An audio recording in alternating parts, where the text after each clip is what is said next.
breast milk science. It's a thing, and it's our thing. We're By Heart. Our mission is simple: make the best infant formula in the world.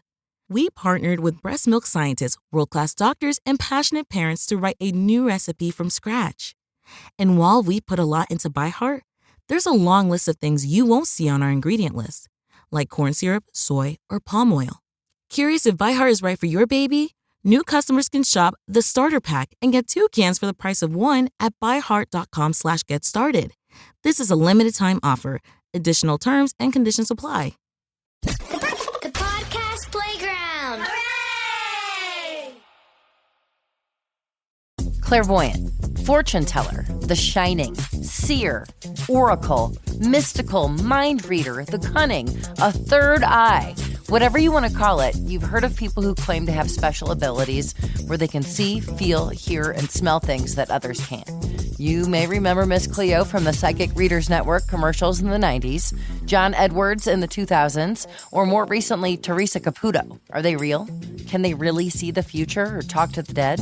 And how do they do it? I'm Lexi, and today on Delightfully Different, we talk to medium and psychic Stephanie Cowan. We'll find out what she sees and feels. We'll watch a tarot reading, which you can see at delightfullydifferentpodcast.com, and you can decide for yourself if she's the real deal.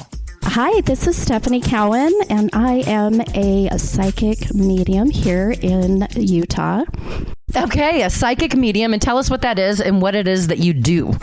Many things, I guess. Okay. So many things, Lexi. Okay, so as a psychic, a lot of people kind of misinterpret what is a psychic or an intuitive, right?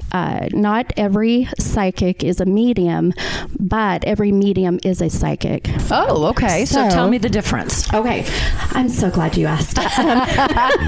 So a psychic or an intuitive, as some will use. I don't know why that psychic is so taboo sometimes, but as a psychic, they have the ability to, to see with their gifts of the past, the present, the future, right? So this is more of an intuitive sense, right? This is connecting with what we call your clairs, which are, you have claircognizant, which is to clear see, clairvoyancy, which is to see the future, clairaudient is to clearly hear things that are unworldly, clairsentient is that feeling you get, that sense or that energy, and then if you add a medium title to that, then you have the mediumship abilities, which is the ability to connect with the other side, so with our loved ones in the spiritual realm.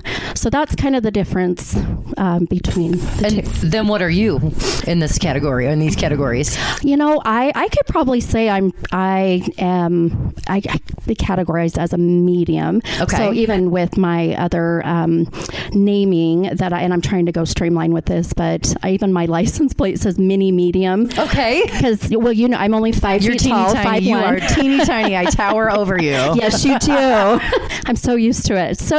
But anyhow, so I could just probably categorize as a medium, but I think because of just, the media and also just what would you say, the impression that people have.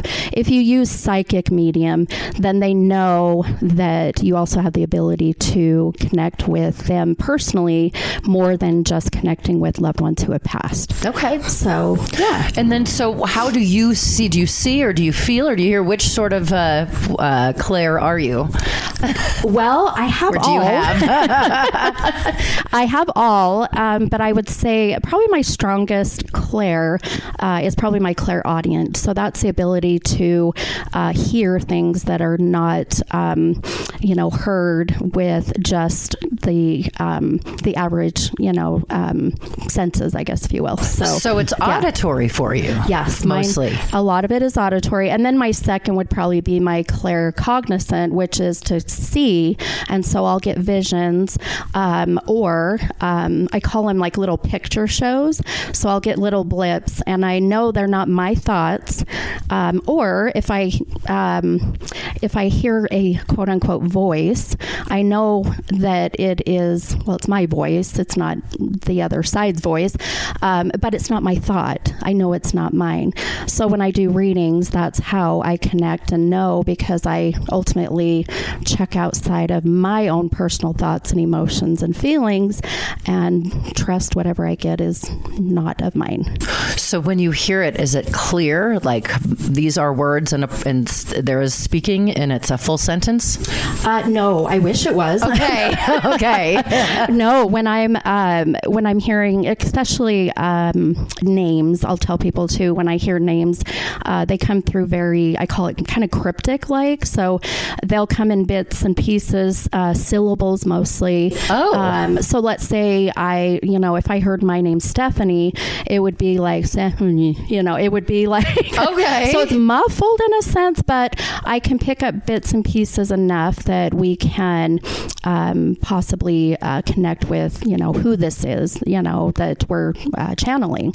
But no, I wish they'd come through and say, hi, my name is John. I died at 65, but it just doesn't work that way. And when you see it, is it the same way? Is it when it's visual, when the flashes pop into your head? What are you seeing?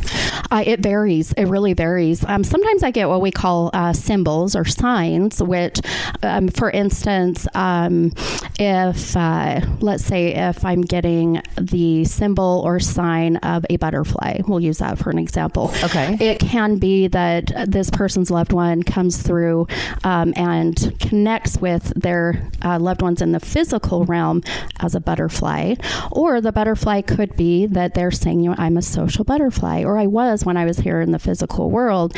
So we kind of have to just, my job as a medium is to try to interpret the best way I can. Okay, that's what I was going to say. It sounds like there's a lot of room for interpretation. There is, and that's where the fine line comes with, with beliefs and with, but so I always, before I do my readings, I will do a meditation and I cleanse my room and I get myself prepared and get myself into a very high level of consciousness.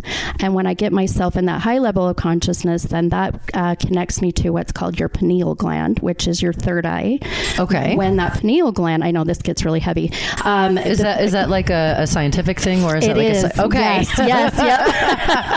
Pineal gland. Yes, yep. It's your third eye in the chakra sense, but once you open up that beautiful pineal gland, then you are able to, it's like an antenna, like a TV antenna or a radio station antenna. You are connecting with things that maybe others can't, just with the naked eye or sound. So it's... And what is the process to get you to that higher, would you call it a higher sense of consciousness? A higher level of consciousness. What was your process to get there? So a lot of it's meditation, breathing. There's certain breathing techniques that you can do that help you. One is called Wim Hof breathing.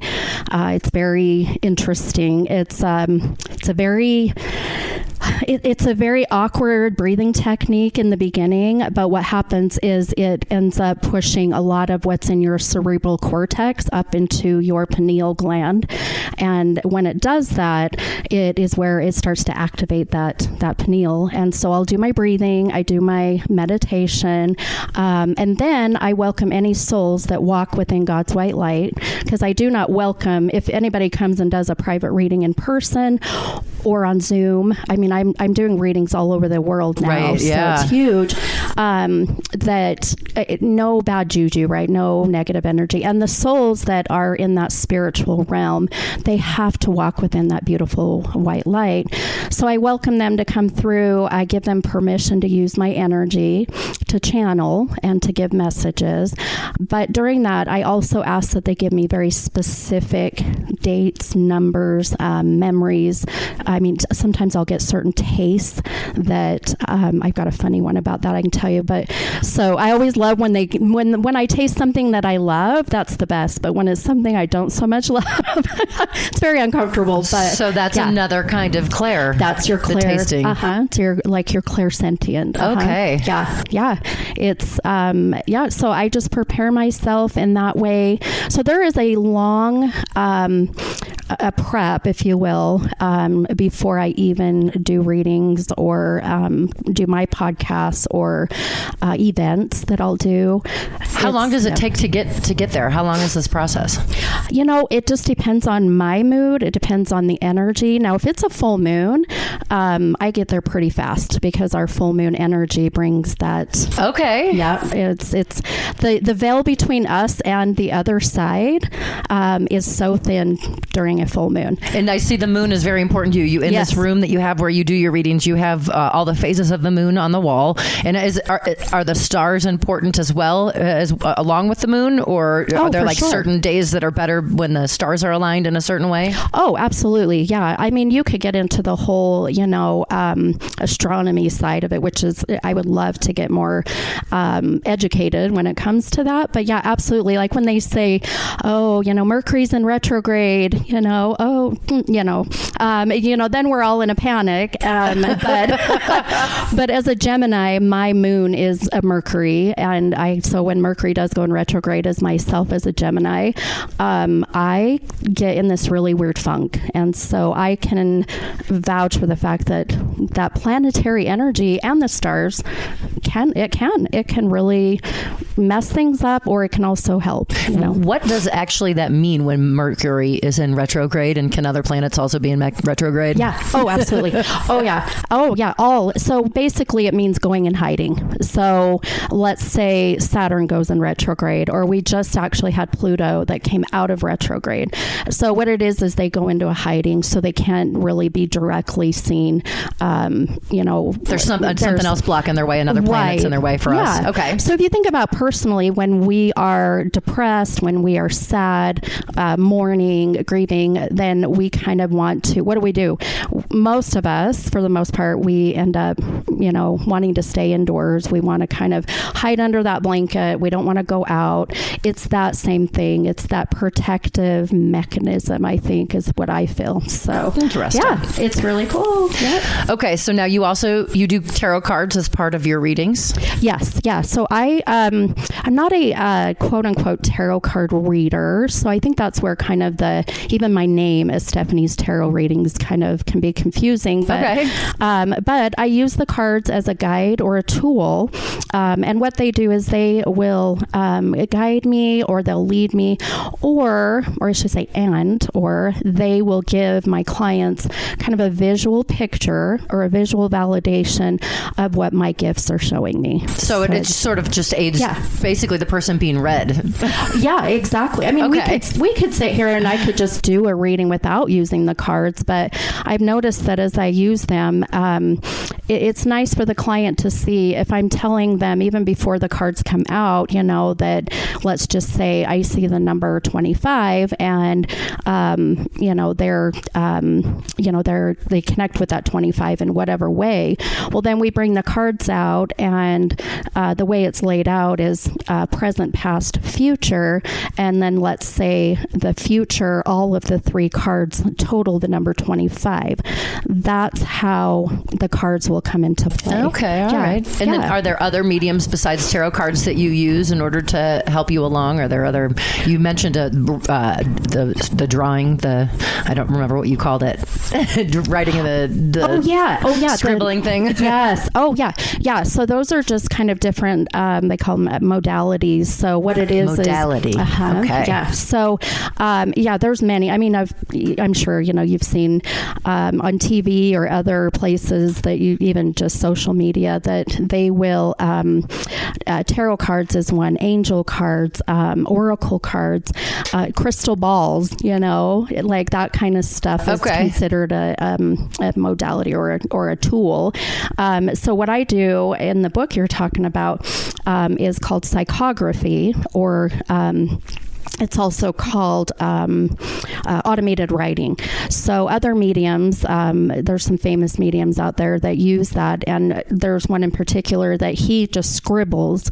But when I do my psychography, it's like a flow of energy, and I know that I can get it out on paper faster.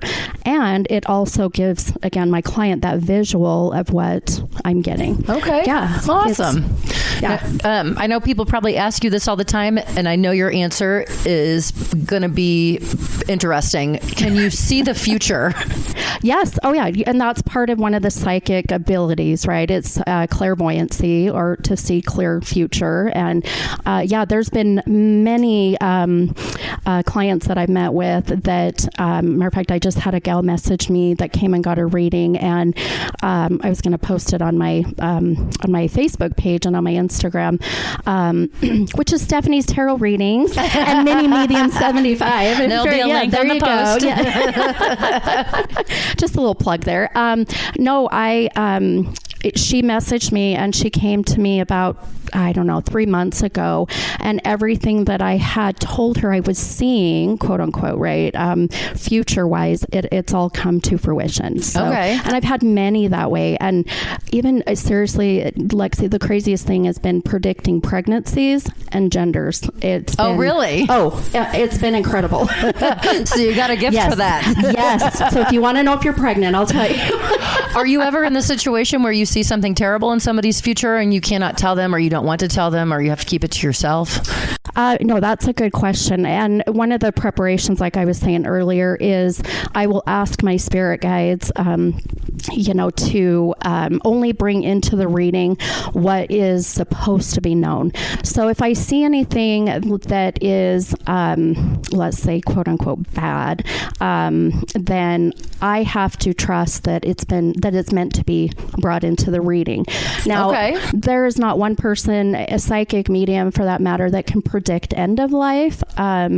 So no one needs to worry about coming to me and going, oh my gosh, she's going to tell me when I'm going to die. That was going to be my next. Have you seen somebody die in your future, or in their future? And I have seen, not an exact time, but I have seen that it's coming sooner than they had thought, if that makes sense. Okay. So for example, if, let's say someone comes to me and they have a grandmother that is fighting cancer, and they say, well, she's got a year, and I can tell the client, well, I just want you to spend time with her, prepare before that year. So it's like I can see it coming, and I could probably give a date or a month, but I don't want to put that energy out there. Right. So I feel, do most psychics do that as well? There's not I feel like you're not the only one that's like not going to tell someone when they're going to die. Oh, absolutely. Okay. No, yeah. And let me, put that out there. There are lots of, psychic mediums, or just psychics that, that can, also see the same as I do, and I think what it is, and I know this may sound kind of weird, but I feel like it's kind of that psychic medium etiquette. Right, an unwritten rule for you all. Exactly. Yep. I don't know why. From movies, I think I've seen it in movies before, Stephanie. Yeah. Oh, for sure. Yeah. And movies help us sometimes, not always. So you have a weekly podcast and it's on YouTube, yes? You can see you doing the podcast? Yes. So, the podcast is on YouTube. It's through a very large I don't know what you would call it, but it's A1R Psychic Radio.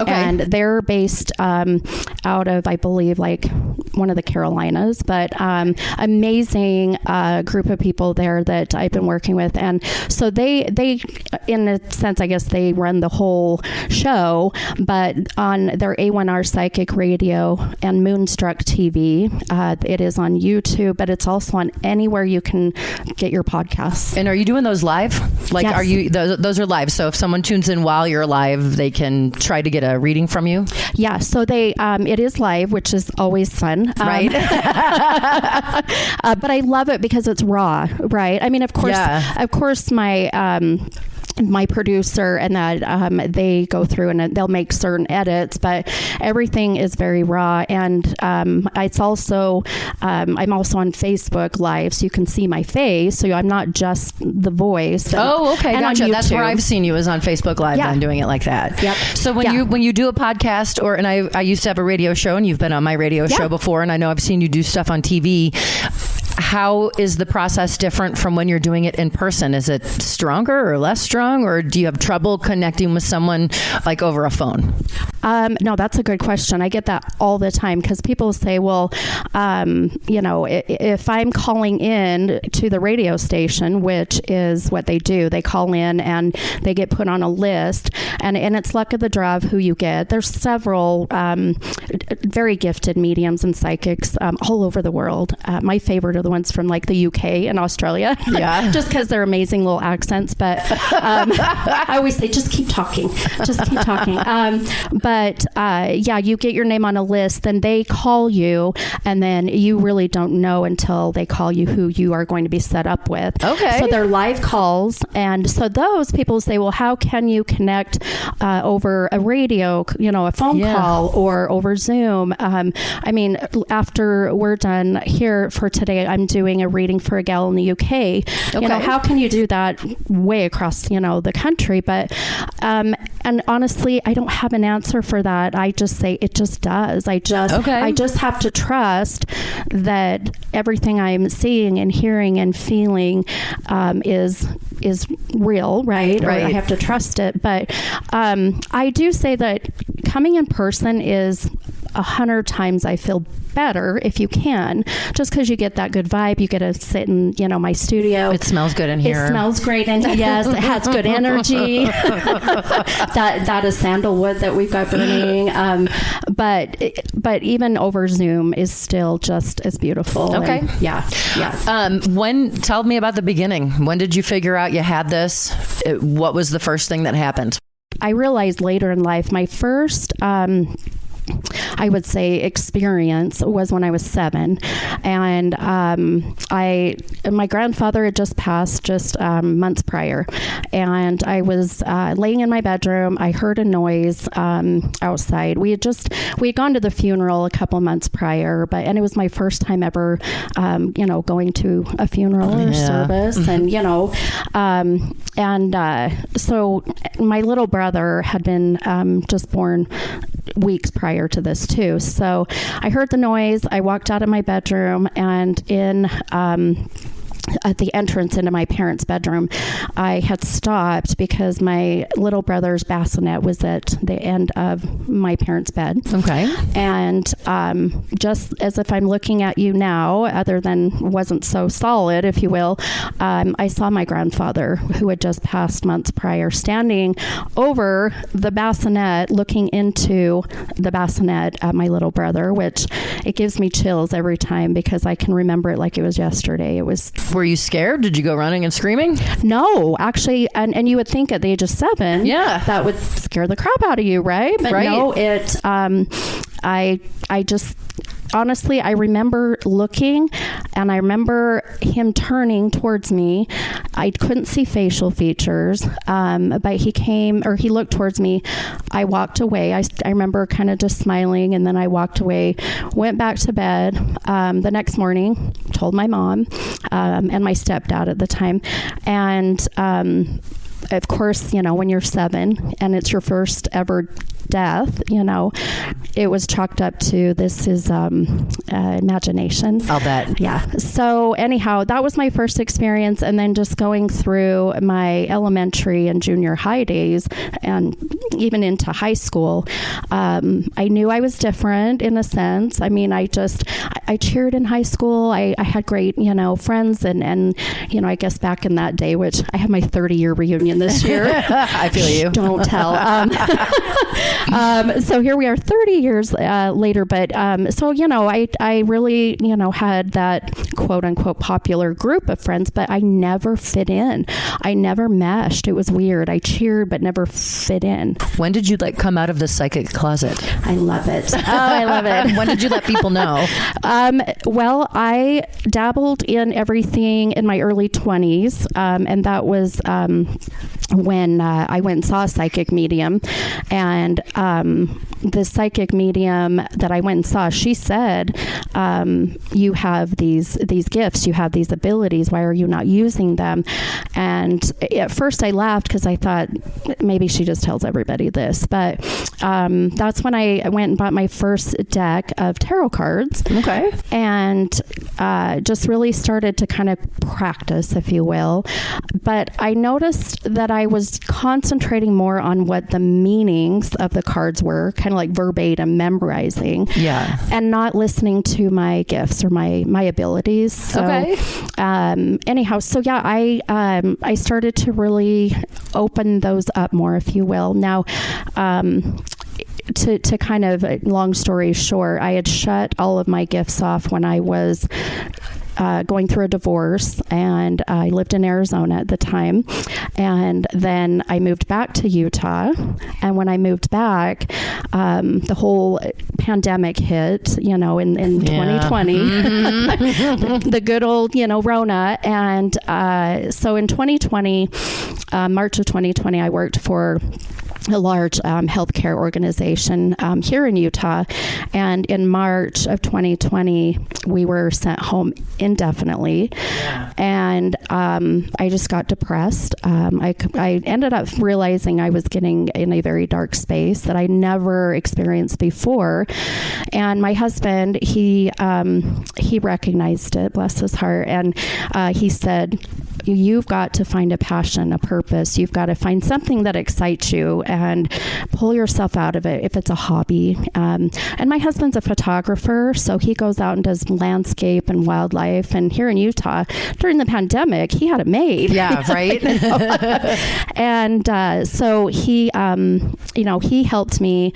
And what I say is that's when I came out of what I call the broom closet. Okay, look at it. I wasn't that far off. No, you weren't. That's why I laugh about, So, with that, that's really where March of 2020 is when I finally decided to share my gifts. And so you weren't like really doing it for money before that? No. A matter of fact, what's crazy is that my husband and I, we've been together 13 years, and he did not know, Lexi, of my quote unquote gifts. You got to be kidding me. Until 3 years ago. And that's about at that time. When did I meet you? Last year, 2 years ago? It was, I think, a year ago. And it was your husband is the one that introduced us. He's your biggest supporter. Oh, he is. Yeah, he is incredible. He hops on my lives and he gets people laughing, and without crying, I get emotional too, but it's that empath in me. But without him, there's no way I would be where I am now. I mean, I quit my job with Intermountain Healthcare, right? And that was in July of last year, and now I do this solely full time. You're living the dream. Then you're doing exactly what you wanted to do. Yep. I 100% am living my soul's purpose. Do you feel fulfilled doing this? Oh, that is an understatement. Okay. Yep. This is Delightfully Different, and I'm Lexi. We're talking today to Stephanie Cowan, a medium and psychic. Wait, when you told your mom and dad, what did they say about it? Well, here's what's interesting too. Neither my mom nor my dad, they both have passed, and neither one of them knew here in the physical world of my abilities. Really? So do you think in the afterworld they are aware of your abilities now? Do you talk to them? Oh, absolutely. Okay. I know for a fact. My dad, I was my dad's only child, and I know I can feel his energy, and I can feel his support and his love, and my dad would be just so open to all of it. That's cool. Yeah. Oh, he was amazing in that sense too. And my mom was all into the mediumship. She watched like John Edwards. Oh. And I don't know if you remember like Sylvia Brown back in the day. I remember all of them. Yes. Yes. My mom was a huge fan of all the mediums. So she'd probably be super proud that you're doing this. I know for a fact she is. And you have children? I do. Uh-huh. What do they think about it?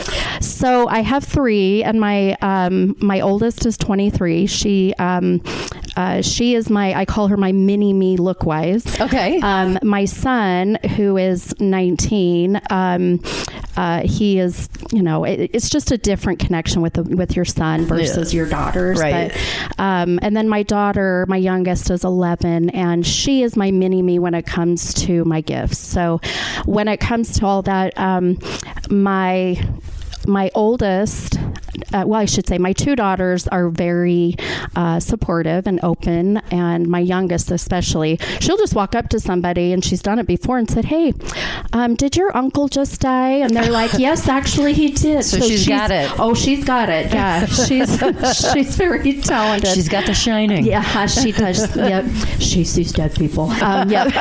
But your son, he's not necessarily on board? He is, but I think it kind of freaks him out a little bit. It scares him a bit because so he's very supportive, but I think for him, he just thinks it's weird, you know. Okay. Well, kids are going to think that. Exactly. It is a little weird. You have to be able to accept that. What do you say to people who don't believe you or they're skeptics? For one, I feel like we all should be skeptical, right? We should all have some form of skepticism. Just because if we don't, then we're all going to believe everything we're told. And so we need to have a little bit of that. Even when I do my events, or I have people that come in and get a reading in person, and I can just feel it. I can just feel the, I call it a barrier or a wall. And I'll just tell them, I'm not here to make you a believer. And I kind of tell them, I really don't care if you believe in what I do. And I know that sounds harsh, but I really don't, because this isn't my life's purpose to try to get as many people to believe in the metaphysical, if you will.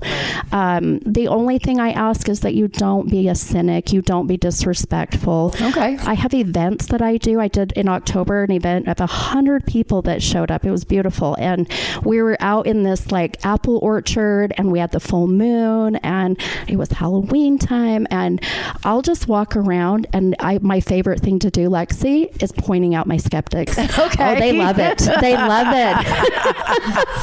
I'll bet. And I just tell them it's okay. Most of the time it's, they've been drugged there by their spouse, but, right. Yeah. But by the end of the night, I have them a little choked up and teary-eyed. And even if they don't believe, it's still fun. Exactly. Yeah. And that's what I'll say. I'll say, just come, and all I hope is that when you leave, whatever, if it's a reading or an event or one of my lives, that you take from that experience something, positive. And that's all I care, You mentioned walking in the light with God, something to that effect, when you are inviting the spirits in. Are you religious besides this sort of thing? Are you a religious person?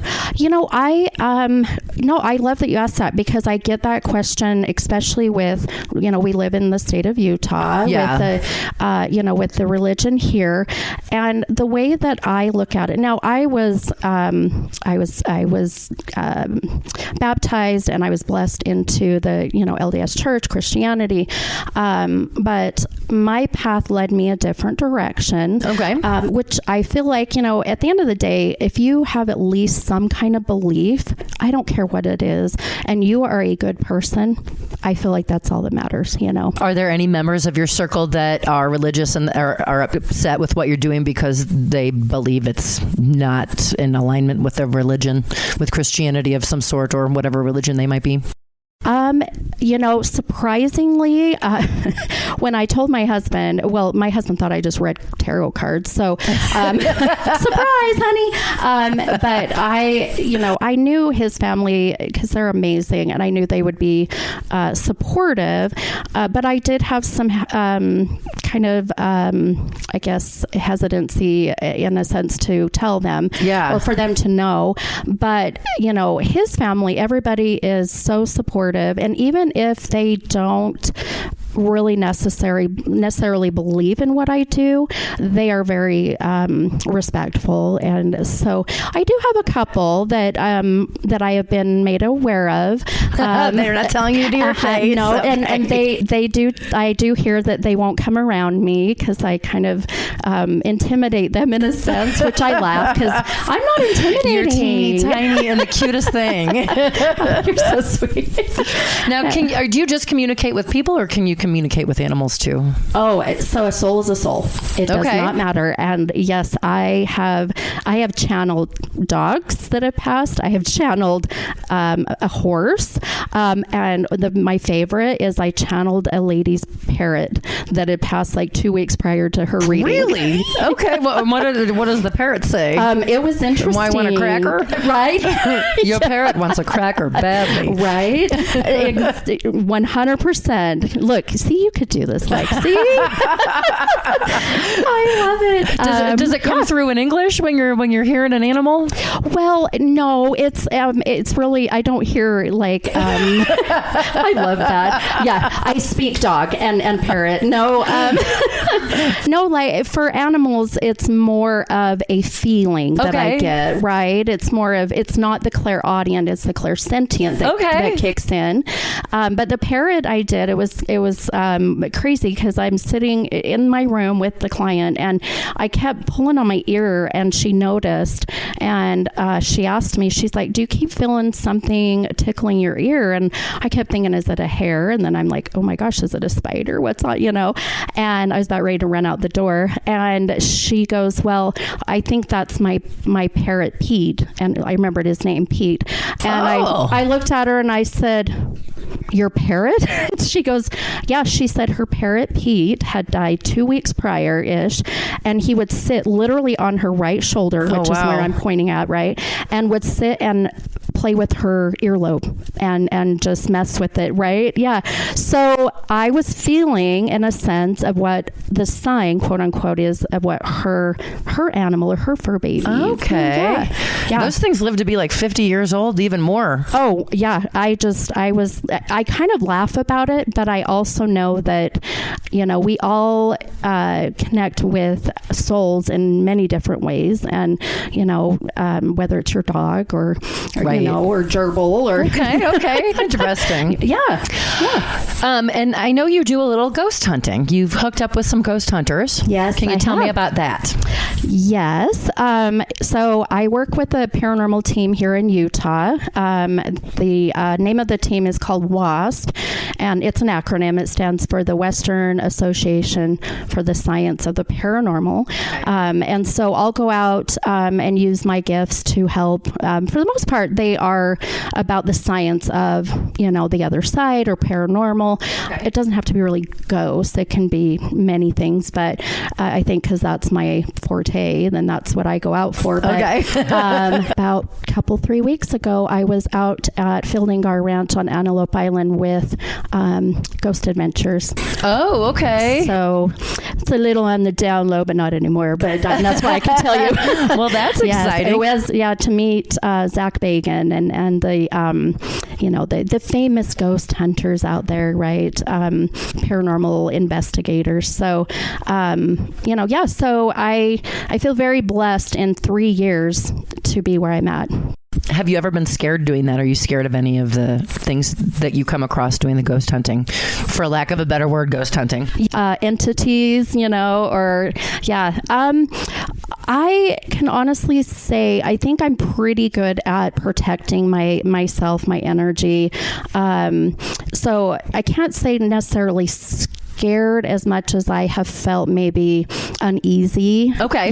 So there was an investigation that the team went and did more of to help a family cleanse their home. And we went into the home but they just had a lot of dark energy. It wasn't light. It wasn't, I would say a spirit that was there. It felt more like a haunting, if you will. So really? Yeah. And the darkness and the heaviness made me a little uneasy. And so when I went, they send me in first to kind of do a walkthrough. And I go in and kind of like what I did with where I did the interview with the radio station. Yeah. Do you remember? The haunted bathroom, I remember. The haunted bathroom, same thing. Yep. And I walked in, did the walkthrough, and just, I keep everything to myself at that point, unless I feel like it's pretty heavy. And I walked out of there there, and I just said I can't go back in there, and then find out later that the previous tenants had actually dabbled with some tools that are known to not be so great to use. So, like a portal to hell or something? Okay, Yep. Gotcha. Wow, that's scary. Yeah. Oh, it was really, yeah. And it scared you enough that you didn't want to go back in? Yeah, absolutely. Yep.